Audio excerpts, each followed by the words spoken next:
নারী যদি সুন্দরী না হয় সমাজে তার কোনো দাম নাই। দেখবেন একজন নারী দেখতে সুন্দরী নয়, তার অনেক কোয়ালিটি আছে, অনেক গুণ আছে, অনেক গুণে সে গুণান্বিত, কিন্তু দেখতে সুন্দরী না, সমাজ তাকে দাম দিবে না, মূল্যায়ন করবে না। আরেকজন নারী দেখতে সুন্দরী, না আছে রান্না বান্নার গুণ, না আছে অন্য কোনো গুণ, কিন্তু সমাজ তাকে অনেক দাম দিবে, বিকজ শি ইজ বিউটিফুল। দেখতে সুন্দরী তো সব আছে। তো মেয়েদের জীবনে সুন্দর হওয়াটা অনেক বড় একটা দামি জিনিস। এবং খেয়াল করে দেখবেন, যেই নারী সুন্দরী না, তার স্বামী তাকে ভালোই বাসতে চায় না। এটা কিন্তু বড় একটা মারাত্মক ইস্যু আমাদের বাংলাদেশে।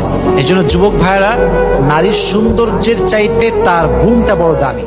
আমাদের সবার পছন্দের হুজুর আসিফ হুজুর কি বলছেন, একজন নারী যদি সুন্দরী না হয় তাহলে নাকি সমাজের কারো কাছে কোনো দাম নেই, ইভেন তার হাজবেন্ডের কাছেও নাকি কোনো দাম নেই। আসলে কি কথাটা সত্যি?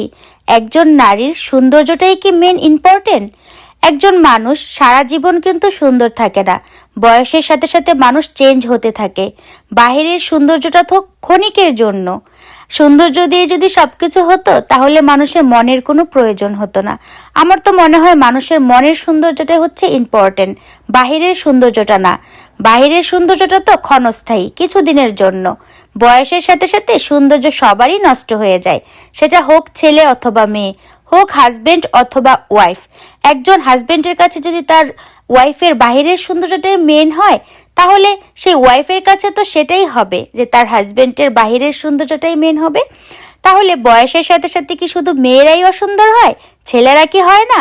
একজন নারী যদি বয়সের সাথে সাথে অসুন্দর হয়ে যায়, একজন ছেলেও কিন্তু অসুন্দর হয়ে যায়। সেজন্য আমরা বাহিরের সৌন্দর্যটাকে ইম্পর্টেন্ট দিব না, মনের ইম্পর্টেন্ট দিব। বাহ্যিক সৌন্দর্যের ইম্পর্টেন্ট দেওয়াটা জরুরি না, মনটাই আসল।